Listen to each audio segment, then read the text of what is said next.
So Benedict Arnold has burnt down their sheds and destroyed all their tobacco, and so now they're left in ruins. So let's see what happens. Unfortunately, work resumes the next day, and Mother ensures there's no limit to the morning chores. I suspect she wants to prevent us from dwelling on the futility of our gargantuan loss, especially herself. It's such rubbish. I'm queasy with loathing for Arnold, his mysterious guide, and the detestable king whose men brought such ruin upon us. In addition, I'm haunted by today's new casualty list. How strange to dread something with every fiber of my being, yet tingle with impatience for it to happen. Oh, what an utter contradiction I am! Indeed, the trading station is the last place in the world where I want to be, and yet the only place. In a bizarre sort of way, I'm almost happy for an excuse to escape the heavy sense of doom hanging over Bolingbroke for a few hours. Then again, I prefer to suffer of the bloody flux of the repulsive tingling sensation of leeches on my bare skin. Alas, neither is an option. However, if there's a new list, I want to see it. I have to see it. I need to see it. It's the ultimate conundrum. I'm exhausted by my own conflicting emotions. Soon we'll know whether Stith or Alexander are dead. If only there were such a thing as a confirmed alive list. Only the surety could put my mind at ease. After a nerve-wracking morning of monotonous tasks and a macabre of thoughts, it's nearly time to go. With my work finally completed, to Mother's satisfaction, I pace in front of the stables while Penny readies the carriage inside. I'm surprised when Big Hank finds me there, his face lined with worry. He shuffles his feet and keeps his eyes cast downward. For the first time ever, he can't bring himself to look at me. Miss Susanna, I ain't finding Leroy nowhere. I plenty worried. Penny comes out of the stable empty-handed, her face full of concern. But ain't he been with you all at the courthouse? No, Hank shakes his head and gives her a confused look. When I was rounding up the menfolk, I didn't see him nowhere, so we left him behind to help you all out here. Penny stands there, slack-jawed and speechless. So I take over. We actually haven't seen him since leaving the bee. With a stab of guilt, I recall Mother and me both rebuffing his passionate warning several times over. I feel a chill come over me despite the morning heat. Leroy is gone. Worse yet, from the looks of things, he left 2 nights ago. Of course no one knows where. Not officially, but there's no need to speculate. I so want to hate him for leaving us, deserting Bolingbroke, and joining the enemy. Secretly, though, I can't find it in my heart to blame him, not after the way we treated him. Despite the suspicious disappearance of Mother's jewelry, he still didn't deserve that. Glassy-eyed, Penny struggled to process the news. Tears spill over and dribble down her cheeks. Finally she speaks into a raspy whisper. Now I ain't never gonna see my brother again.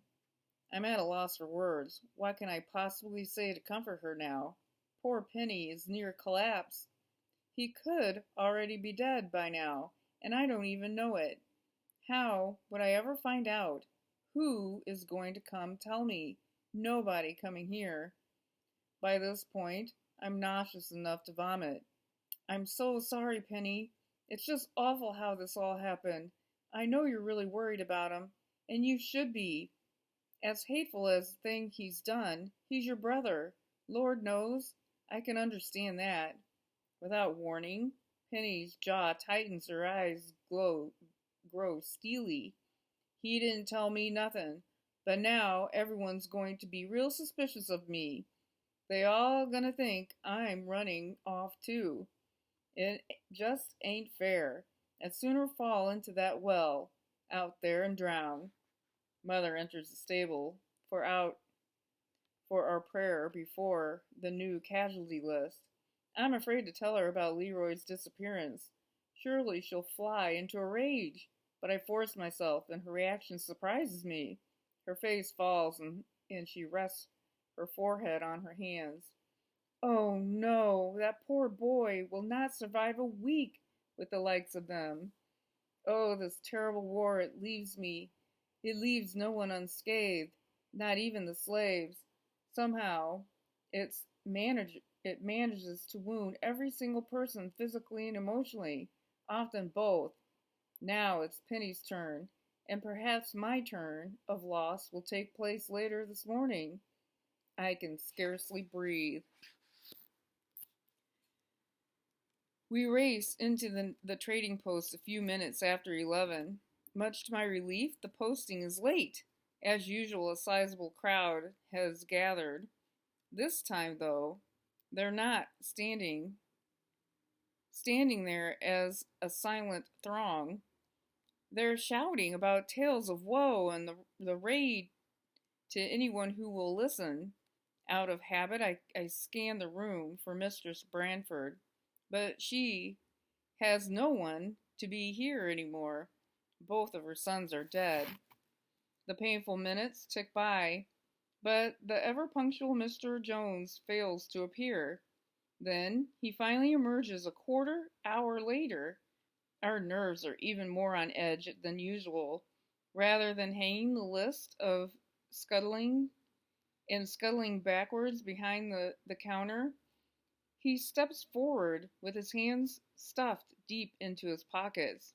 For some reason, unbeknown to the Inspector General or myself, we haven't received the casualty list. I feel wretched for bringing you all this way in vain. He scratches his head.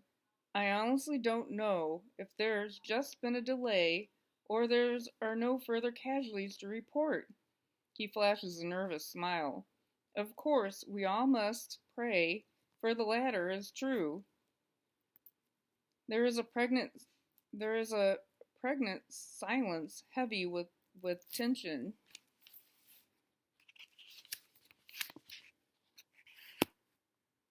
Mixed with confusion, fear, and ultimately relief. Soon, cheering, clapping, and wailing overpowers the room. I give in to hope, too, and my heart soars. There is no list, not today. Perhaps his intuition is right, and this means the last of the Guilford courthouse casualties. Ah, what a relief that would be, and in the worry of needling me like an angry bee trapped in a bonnet. Mr. Jones waves his hand, motioning for quiet. However, it is still good we've all gathered here. The town crier is standing by with a public announcement. He cups his hand around his mouth as if sharing a secret. He appears to be he appears our illustrious governor finds himself in a bit of a hot water. He signals the portly bellman forward and calls out to the crowd. And for the readers among you, we have the latest Virginia Gazette up front. The town crier walks with purpose into the room, and everyone crowds around him. The General Assembly of Virginia has introduced the resolution hereby launching an official inquisition into the executive of our fine Commonwealth. Governor Jefferson has been charged with failure to provide adequate defense of Richmond when the British invasion was imminent. They shall also determine whether he acted with cowardice and conducted in fleeing the capital during a crisis. I will post the resolution outside immediately. There is no further information available. As he marches out, I let out a gasp along with so many others. What a travesty! The poor governor has been besieged by a firestorm of unseen trials, political ploys, and this stinging attack will only breed more discussion. With times so perilous, we need to maintain a united front. So I'm going to stop there. We'll see what happens tomorrow.